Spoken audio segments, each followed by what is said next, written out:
43번째 항목입니다. 제목을 미리 정하신 하나님이라고 했는데, 처음에 하나님의 미리 정하신 이것을 바꿨어요. 하나님의 미리 정하심하고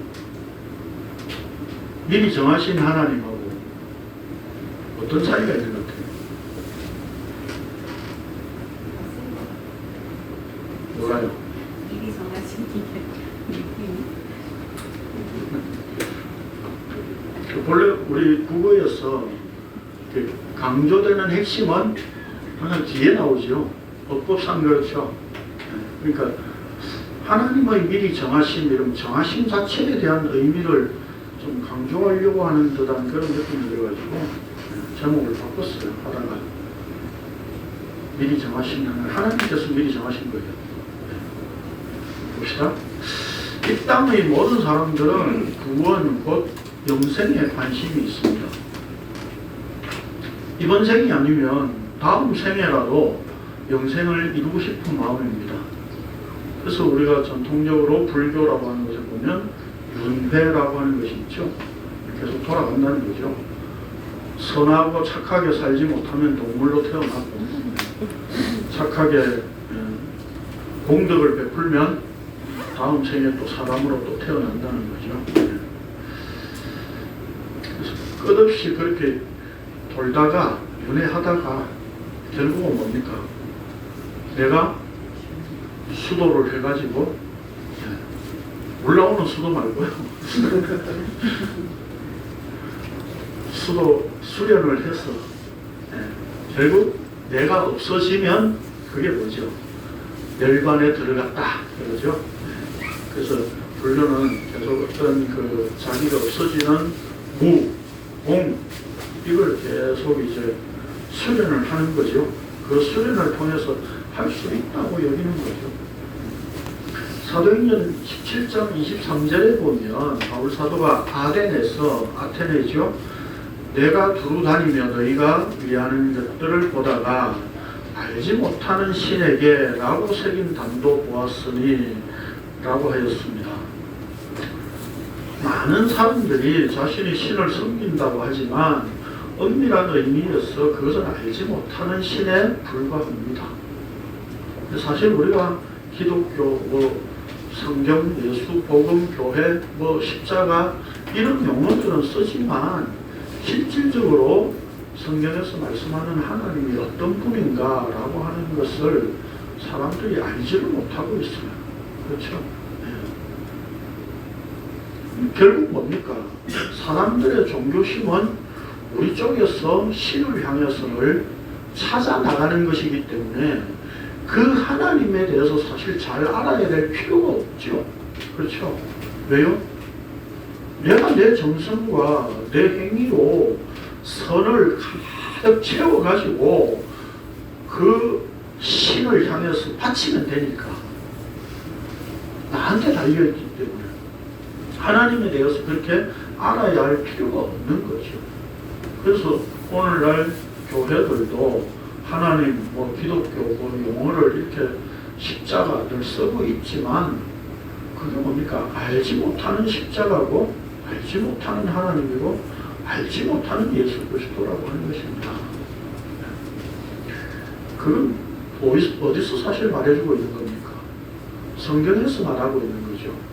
그래서 사실은 성경을 통해서 우리가 그 하나님에 대해서 알아야 되는데 사실 대부분의 교인들은 성경에 대해서 관심이 없어요. 그저 목사가 풀어주는 거 그걸로 그냥 망고 땡인 거예요. 한마디로 이야기하면.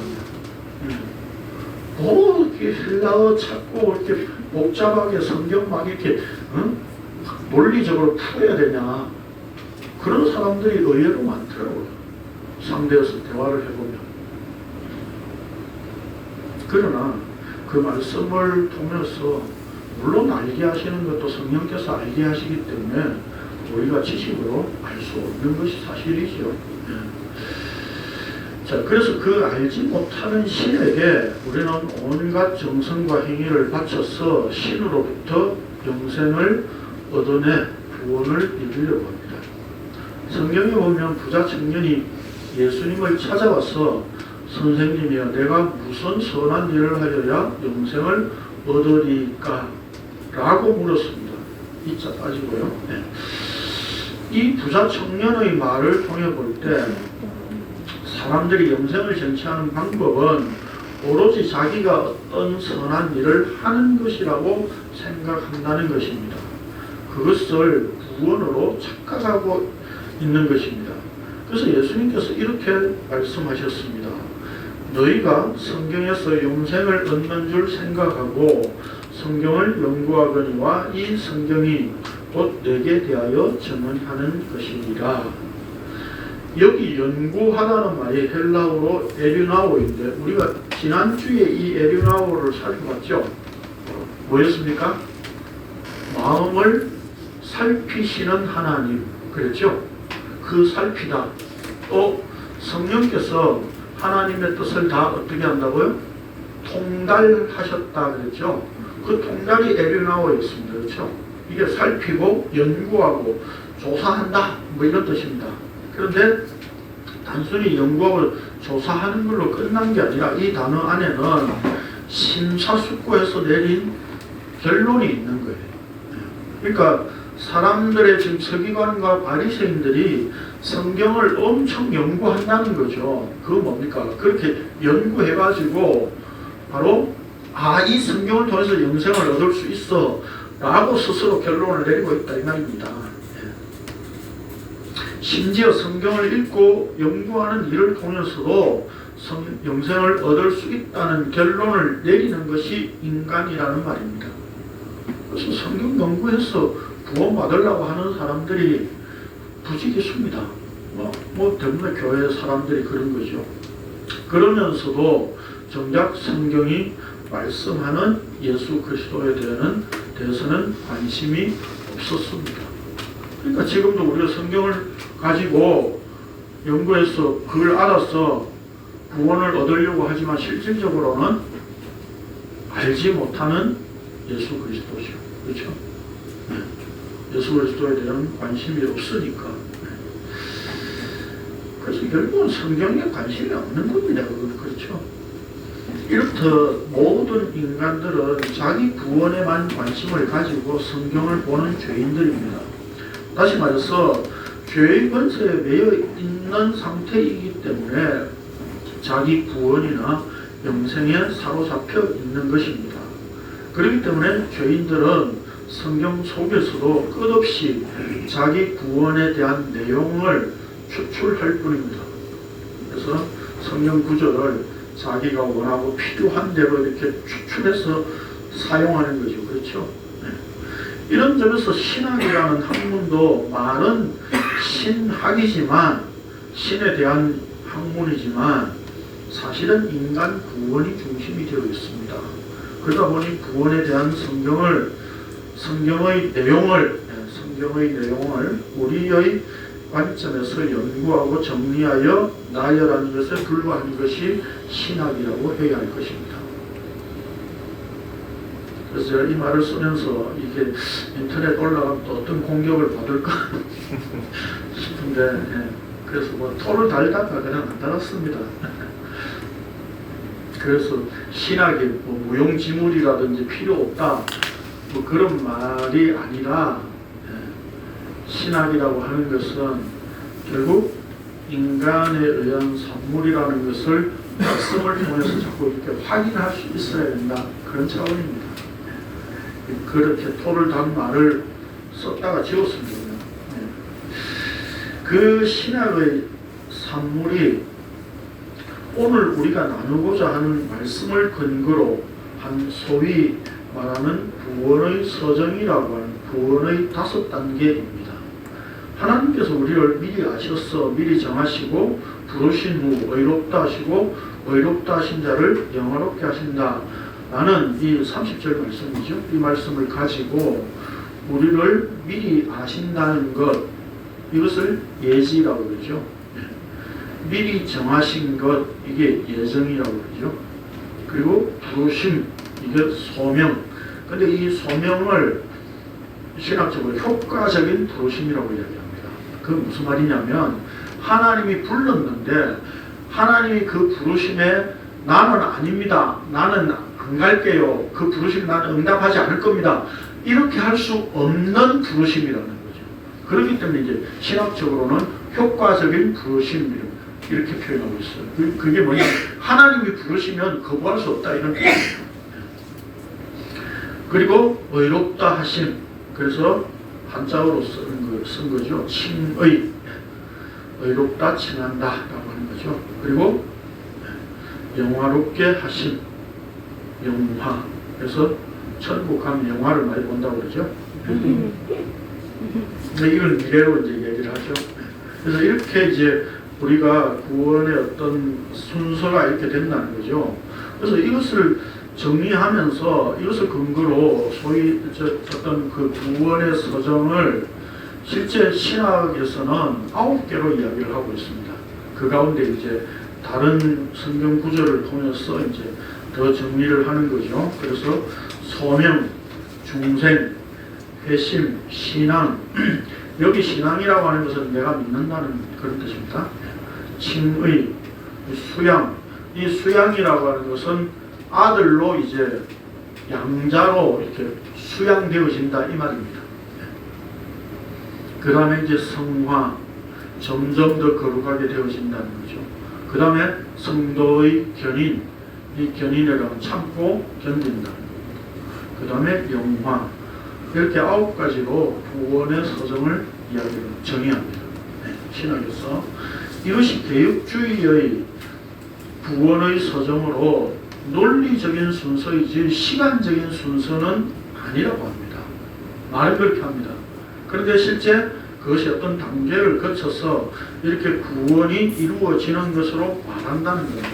논리적인 순서 같으면 이것이 사실 하나가 되어져야 돼요. 그렇죠. 네. 그런데 이걸 따로따로 분리해서 보기 때문에 영화, 성화가 점차적으로 되어져서 나중에 영화에 이르는 것은 미래의 예수님의 재림으로 말미암아 되어질 일이다. 이렇게 보는 거죠. 그러니까 사실은 시간적인 순서가 아니라 논리적인 순서라고 말은 하지만 시간적인 개념을 포함하고 설명을 하고 있는 겁니다. 그게 지금 신학에서 말하는 구원에 대한 내용이에요. 여기에 이제 더 나아가서 신학적인 논쟁이 하나 있는데 하나님께서 우리가 믿을 것을 알고 예정을 하셨다는 것과 무조건적으로 선택하셨다는 예정을 주장하는 것으로 나뉘는 겁니다. 여기 보면 우리 본문의 29절에 하나님이 미리 아신 자들을 그랬잖아요. 그렇죠? 그러니까 미리 이제 알고 얘가 내가 1990 몇 년에 내가 얘를 선택을 하면 그때 얘가 잘 믿을지 안 믿을지 하나님이 미리 아시고 선택을 한다는 거죠. 이게 소위 말하는 신학적으로 이제 그 분리를 하자면 알미니안주의자들이 이제 이렇게 이야기를 하는 겁니다.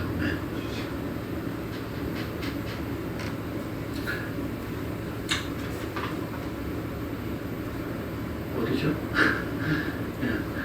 그래서 예정을 하셨다는 것과 무조건적으로 선택하셨다는 예정을 주장하는 나뉘는데 16세기 종교개혁자 칼뱅은 이중 예정론으로 정리합니다. 이중 예정론. 어떤 사람이 구원받아 영생에 이르도록 창세전에 예정되어 있고 어떤 사람은 버림받아 영원한 형벌을 받도록 창세전에 예정되어 있다. 이렇게 옵자가 많죠. 되어 있다라고 하는 겁니다. 앞의 예정을 무조건적인 선택이라고 하고 뒤의 예정을 유기라고 합니다. 이것을 신학적으로 이중 예정론이라고 합니다. 이렇게 이제 신학적인 내용들을 제가 이제 쭉 설명드렸는데 이게 과연 이제 성경적이냐, 성경에서 이제 이렇게 말씀하고 있느냐라고 하는 것을 우리가 성경을 통해서 다시 한번 확인해야 될 필요성이 있는 겁니다. 이것은 역사적으로 신학이 정립되어 오는 과정 속에서 그렇게 정리되어진 거다 이 말입니다. 그런데 성경에서 우리가 그렇게 말씀하고 있느냐라고 하는 것은 항상 성경을 가지고 우리가 생각을 해봐야 되는 거죠. 로마서 8장에서 바울 사도는 우리 몸의 속량, 즉 주님의 몸된 교회를 성령께서 이루시기 때문에 성도는 그저 기다리는 것 외에는 달리 할 수 있는 것이 없다고 선언하였습니다. 그래서 우리가 알거니와 하나님을 사랑하는 자 곧 그의 뜻대로 부르심을 입은 자들에게는 모든 것이 합력하여 선을 이루느니라 라고 하였습니다. 이 말씀이 나에게 어려운 일이 생기거나 생기거나 좋은 일이 생기거나 그 모든 것들을 종합해서 결국은 내게 유익되게 하시는 그런 하나님이 아니라 예수 그리스도의 십자가로 자기 언약을 성취하시는 일을 선이라고 하였는데 그것을 성령께서 주님의 몸된 교회로 이루신다는 것입니다. 이게 우리가 지난주에 우리가 나누었던 말씀이죠. 그렇죠? 네. 그래서 이렇게 내가 실수했는데 뭐야 이렇게 교회 안에 일이 잘 안 돼 이러면 모든 것을 합력하여 선을 이루신다고 하나님이 하셨잖아. 우리한테 유익되게 할 거야. 그렇게 인용할 수 있는 말씀이 아니다 이 말입니다. 이 말씀이 뭐라고요? 모든 것이 합력하여 선을 이룬다는 것은 우리의 모든 것이라고 하는 것은 결국 우리가 행위를 집어넣든지 뭐든지 우리의 어떤 재성이 나온다고 그 속에 나온다고 할지라도 하나님께서는 그것까지도 이용하셔서 자신의 몸된 교회를 이루어 내신다 이 말입니다. 자기 교회, 자기 몸된 교회, 자기 몸 그걸 이루어 내시는데 한치의 양보도 없이 성령께서 이 일을 반드시 이루어 내신다 이 말입니다. 예. 그게 28절 말씀의 뜻이었죠. 예. 그리고 이제 이 말씀을 이렇게 우리가 또 분명하게 이해를 해야 그 다음 9절이 또 제대로 이해가 되게 되는 겁니다. 29절에서 제가 왜냐하면이라고 집어넣었는데 왜냐하면 하나님이 미리 아신 자들을 또한 그 아들의 형상을 본받게 하기 위하여 미리 정하셨으니 이는 그로 많은 형제 중에서 맏아들이 되게 하려 하십니다 라고 말씀하였습니다. 우리 성경에는 번역되지 않은 접속사가 있는데 왜냐하면 이라는 접속사입니다. 그러니까 28절이 원인이 된다는 말입니다. 즉 하나님께서 모든 일을 합력하여 선을 이루신다는 것은 하나님의 아들들이 되게 하시는 것인데 이 땅에서 우리가 예수 그리스도의 형상을 본받고 우리가 장차 하나님과 영원한 영광을 누리도록 하나님께서 미리 아시고 정하셨다는 것입니다. 성도들이 이 땅에서 겪는 모든 일들은 이러한 목적을 향해서 가도록 하나님께서 일하신다는 뜻입니다. 여기서 하나님께서 미리 아셨다는 말은 헬라어로 프로기노스코라고 하는 말인데 기노스코는 알다라고 하는 말이죠. 말인데 단순히 지식적으로 안다는 말이 아닙니다. 신약 성경에서 안다는 단어는 구약 성경에서 히브리어로 야다, 이 알다라고 하는 말의 히브리어인데 이 야다라는 말을 배경으로 쓰는 말입니다. 그러니까 야다를 신약의 헬라어로 번역한 말이 바로 프로기노스코다라고 하는 말입니다. 자, 그렇다면 구약 성경에서 안다는 것을 어떻게 나타내고 있는지 살펴봅시다. 읽어봅시다. 시작. 그러나 땅에 있을 때부터 나는 내 하나님 여호와라 나밖에 내가 다른 신을 나에게는 누군 자가 없느니라 내가 원하는 땅에서 저를 그들이 먹여준 대로 배가 불렀고 배가 고르니 그들의 마음이 떠나여 이로를 향한 나를 잊었느니라. 여기 애국 땅과 광야라고 하는 것은 출애굽을 지금 사건을 지금 연상해서 지금 말씀하고 있는 거죠. 그렇죠? 이 호세아 선지자 때의 선포인데, 자, 이 말씀은 단순히 광야에 있는 이스라엘을 알고 있다는 말이 아니죠. 네. 그러니까 오전에 내가 광야 마른 땅에서 너를 알았거늘 이 말은 네가 광야에 있는 걸 알아 아니면 광야에 있을 때 그때 알았다 그런 의미도 아니다 이 말입니다.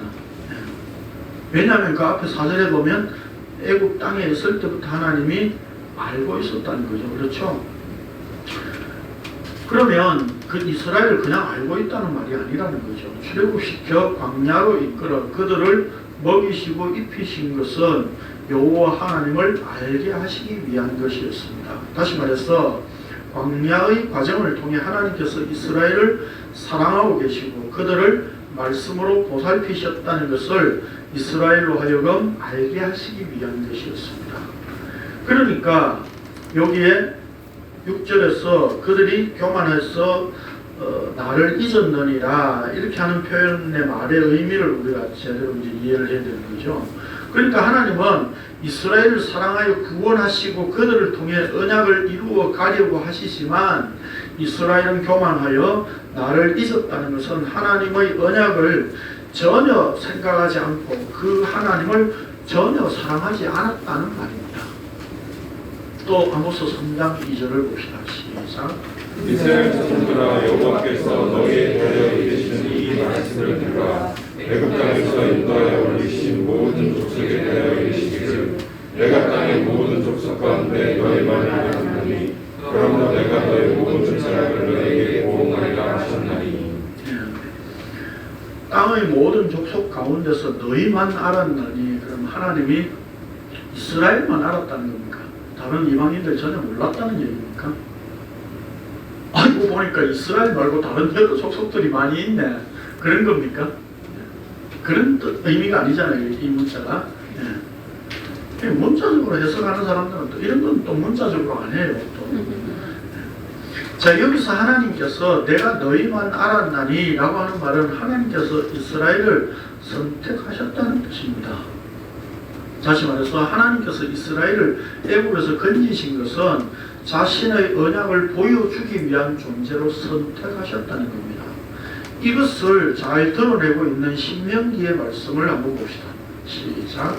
너는 내 여호와의 성민이라 내 하나님 여호와께서 지상 만민 중에서 너희를 자기 계획에 있어서 택하셨나니 여호와께서 너희를 기뻐하시고 너희를 택하심은 너희가 다른 민족보다 수요가 많기 때문이 아니라 너희는 오히려 모든 민족 중에 가장 적으리라. 여호와께서 다만 너희를 사랑하심으로 말미암아 또는 너희의 조상들에게 하신 것을 말미암아 자기를 공평의 뜻으로 너희를 인도하여 주시오. 너희를 그 종류의 중에서 내가 하나님 속에서 소명하시나니. 여기에 그 7절에 보면 택하심이 나오고 그렇죠?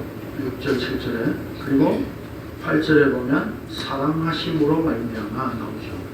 그러니까 이제까지 하나님이 이스라엘을 알았다 내가 너희만 알았다 라고 하는 그 말씀의 의미를 광야에 있을 때도 알았다 이렇게 하는 그 말씀의 의미가 바로 내가 너희를 선택했고 그 선택은 내 사랑에 근거하고 있다 라고 하는 것을 지금 신명기 7장에서 잘 설명해 주고 있다 이 말입니다.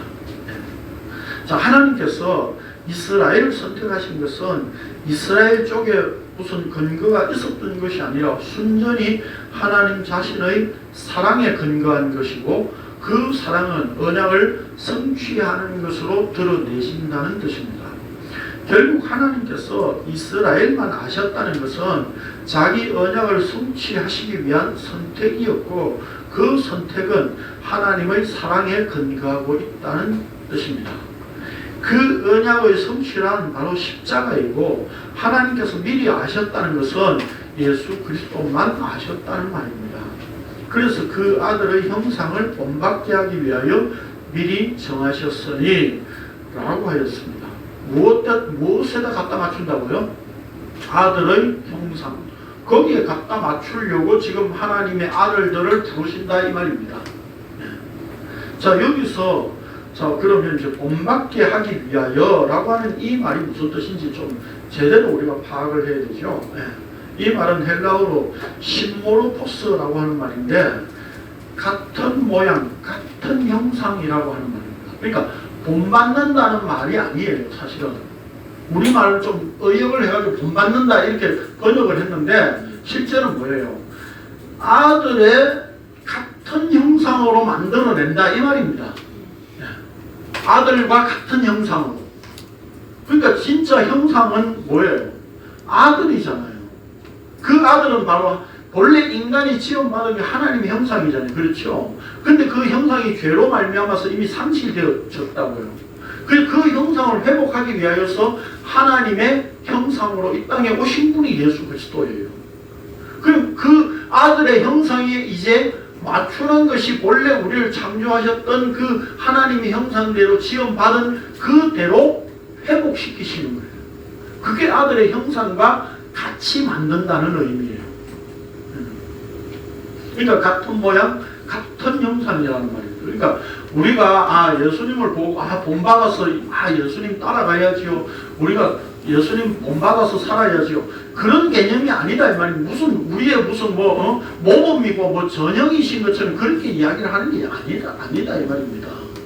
예수님을 닮아가라고 하는 것은 성경에 없는 내용이에요. 그게 지금 한국 교회에서 이야기하고 있는 예수님을 자꾸 닮아가자고 이야기하는데 어떻게 예수님을 닮아가요? 예? 닮아갈 수 있어요? 못 닮아갑니다. 닮아갈 수가 없어요. 불가능한 이야기입니다. 그런데 우리를 본받는다, 닮아간다 라고 하니까 자꾸 예수 그리스도를 앞에 두고 우리가 그 십자가의 그 길을 자꾸 따라가면서 예수님이 하신 대로 우리도 이렇게 살아야 돼, 저렇게 살아야 돼. 자꾸 그렇게 우리가 만들어가고 있는 거예요. 그러나 성경이 이야기하는 것은 우리로 하여금 예수님을 본받아라, 너희도 닮아가라 이런 얘기가 아니라 같은 형상으로 만들어내신다 이 말입니다. 누가요? 앞에 우리 지난주에 이미 상고했던 말씀에 의하면 성령께서 계속 하나님의 뜻을 아시는 그 성령께서 간구해서 그 함께 모든 창조 세계가 그 신음 가운데서 신음하면서 고통 가운데서 하나님의 뜻대로 우리를 잡아 이끌고 가시는 분이 성령의 강구다. 우리는 지난주에 그렇게 말씀을 나누었잖아요. 그러니까 결국 이 본받게 한다는 의미는 바로 성령께서 우리로 하여금 아들의 형상으로 만들어내신다는 의미예요. 즉 예수 그리스도를 본받아서 닮아가도록 만드는 것이 아니라 예수 그리스도의 형상과 같이 만드시기 위하여 하나님께서 미리 정하셨다는 말입니다. 이런 점에서 미리 아신 자들이란 어떤 자들입니까? 예수 그리스도 안에서 같은 예수 그리스도와 같은 형상이 된 자들이라는 의미입니다. 그리고 미리 정하셨으니 라고 하는 말은 헬라어로 프로오리조라고 하는 말인데 이 말을 보통 예정으로 이해하고 번역하였습니다. 그러니까 방언하시려면 이거 한 3가지 정도 외워가지고 하시면 돼요. 그게 방언이에요. 방언 기도 하려고 하지 마시고 실모로포스 조선교회는 방언도 가르쳐 줍니다. 이 말씀을 잘 이해할 수 있도록 보여주는 말씀이 에베소서 말씀입니다. 시작. 곧 창세전에 그리스도 안에서 우리를 택하사 우리로 사랑하여서 그가 돌아오고 그의 주에 하시려고 그 기쁘신 뜻대로 우리를 인도하사 예수 그리스도 말미암아 자기의 아들들이 되게 하셨으니 우리 위에 거저주시는 나와 그의 은혜의 영광을 찬송하리라 하는 것입니다. 여기에 자꾸 우리라고 하는 말이 들어가니까 자꾸 내가 어떤 개인으로 자꾸 생각하고 하나님 나를 예정하셨어 자꾸 그렇게 착각하고 있죠. 근데 바울 서신에서 계속 우리라고 하는 표현은 어떤 의미라고 그랬습니까? 주님의 몸된 교회. 주님의 몸된 교회라고 하는 차원에서 늘 생각해야 됩니다.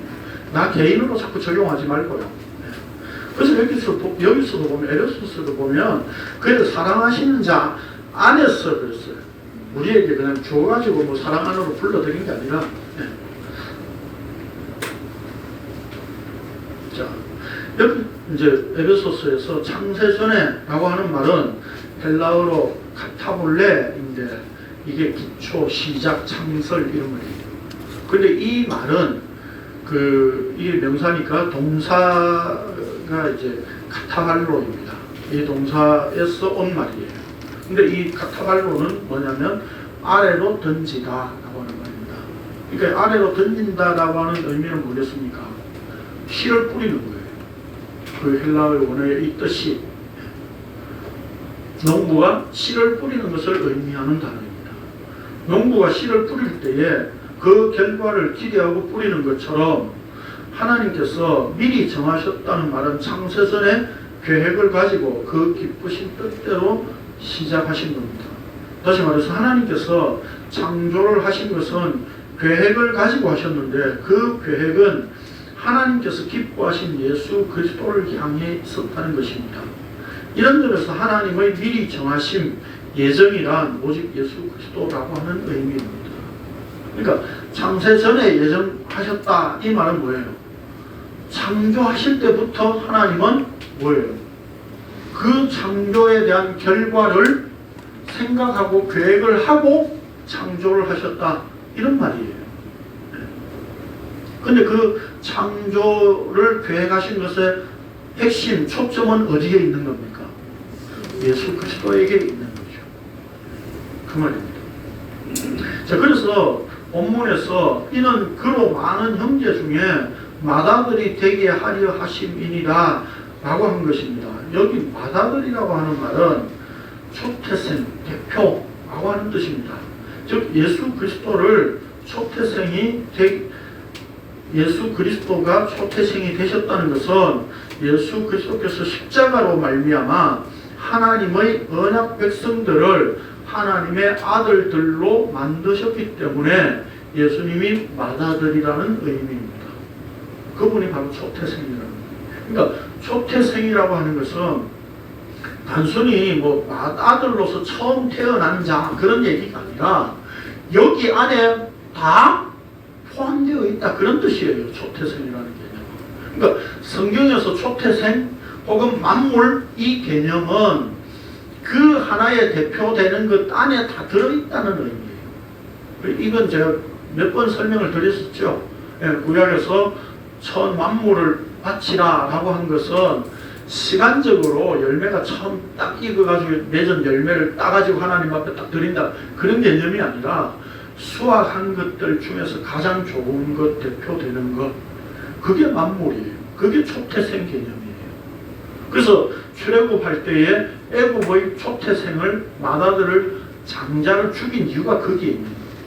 이들은 그 유월절 어린 양의 피가 발린 자들은 장자 그들이 초태생은 내 거지만 애굽의 그 유월절 어린 양의 피가 발리지 않은 애굽의 맏아들은 내 거 아니야 이 말이에요. 하나님이 왜 내 걸로 지정하셨어요?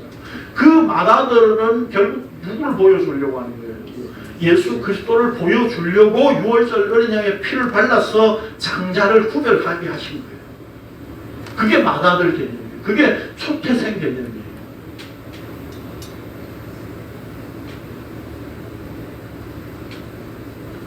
그러니까 이 예수님이 그로 많은 형제 중에 맏아들이 되게 하려 하심이니라 라고 하니까 이제 그 뒤에 아들들이 쭉 부름받아가지고 이제 예수 믿게 됐으니까 아 예수님이 이제 큰아들이 장자가 됐어 이런 개념이 아니다 이 말입니다. 오히려 그분에 의해서 지금 아들들이 생성되게 된 거예요. 그의 형상으로 성령께서 아들의 형상으로 만들어내셨기 때문에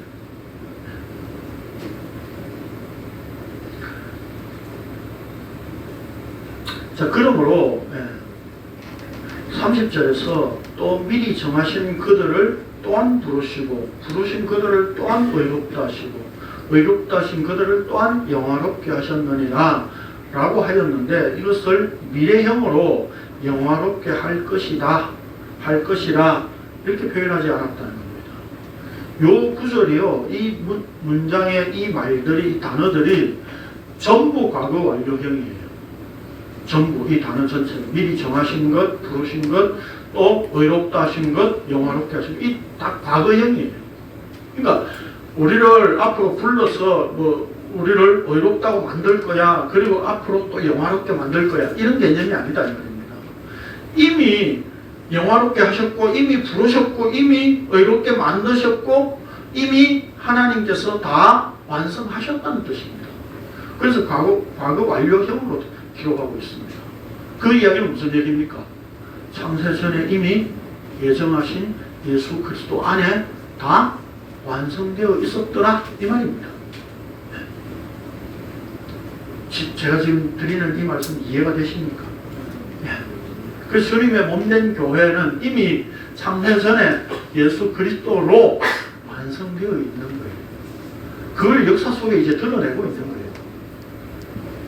자, 한꺼번에 이미 십자가에서 다 이루셨다는 뜻입니다.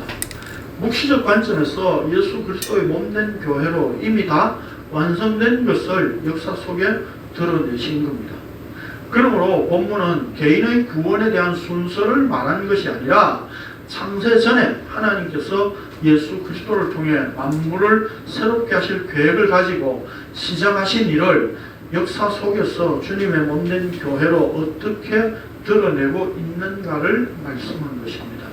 그것이 내 안에서는, 그러니까 이런 것들이 부르시고 미리 정하시고 부르시고 의롭다 하시고 명화롭게 하신 이런 것들이 한꺼번에 내 안에 일어나는 겁니다. 우리 각 개인에게 성령께서 적용시키실 때는 이것이 한꺼번에 그냥 일어나는 거예요. 이렇게 순서적으로 우리가 되는 게 아니라. 그래서 요즘 신학자들 간에 칭의와 그 다음에 어떤 그 성화의 그 관계 속에서 칭의가 되었어도 성화의 과정을 거치지 못하면 영화로 갈 수 없다라고 하는 그런 어떤 신학적인 주장들이 지금 많아요. 근데 그 애초에 칭의가 안 이루어진 거예요. 우리가 생각할 때 그냥 칭의가 이루어졌다고 착각할 뿐인 거예요, 사실은. 그러니까 이 모든 것들이 한꺼번에 일어나는 일이에요. 그게 바로 예수 그리스도 그분이 십자가의 죽으심으로 주님의 몸된 교회로 완성하신 그걸 지금 설명하고 있는 거예요. 그게 우리 개인적으로 일어나는 것에서는 한꺼번에 우리 안에 역사 속에서 일어날 뿐이다 이 말입니다. 더 완성된 것이 내가 태어나니까, 여기 이제 우리 국장호 집사 태어나니까 그때 주신 거예요, 하나님이. 완성된 것을. 그러니까 실질적으로 뭡니까? 주님의 몸된 교회 안에 있던 거다 이 말입니다. 그걸 역사 속에 드러내 보여주시는 거예요. 그러니까 신학적으로 구원의 5단계, 9단계 하는 구원의 서정 이런 것들이 활짝 뭡니까? 왕이에요. 성경에서 말씀하고 있는 것과는 전혀 다른 차원입니다. 전부 과거 완료형이라니까. 영화롭게 한다는 것까지도 과거 완료형이에요. 이미 완료된 십자가 안에서. 그러니까 오늘 우리가 예수 믿었으면 믿는 어떤 삶의 모습을 바르게 착하게 선하게 보여야 된다 라고 하는 말이 필요가 없는 겁니다. 이미 다 완성되어 있는데.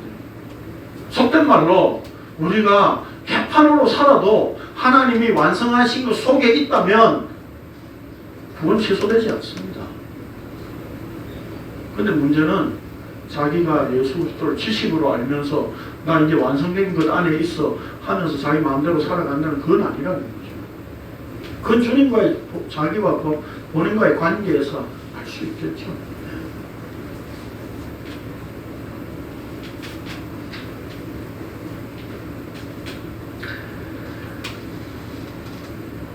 그러므로 다시 봅니다.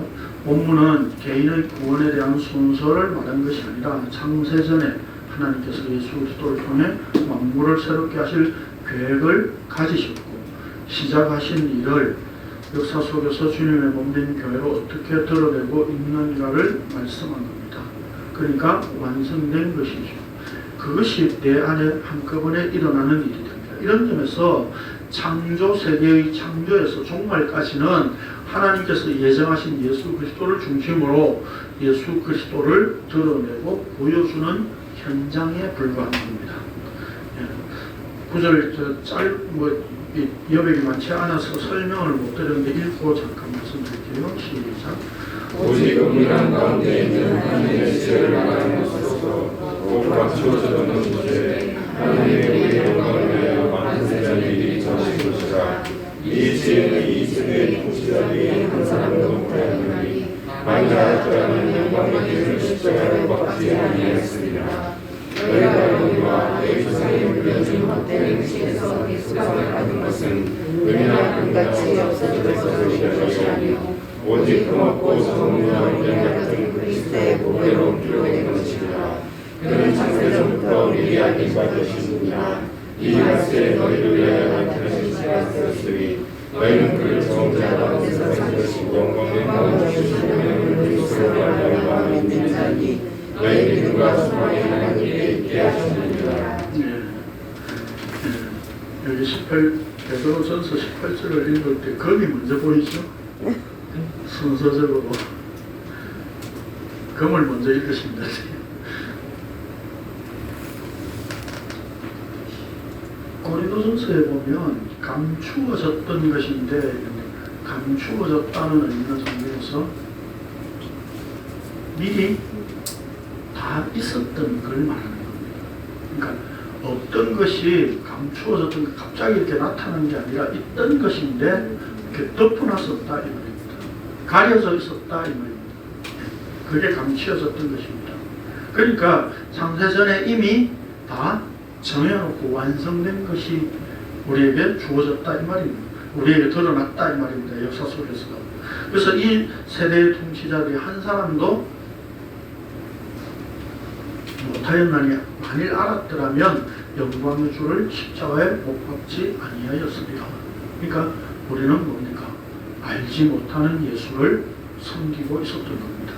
네. 결국 이 베드로전서 베드로 사도가 이야기하는 것들도 뭡니까?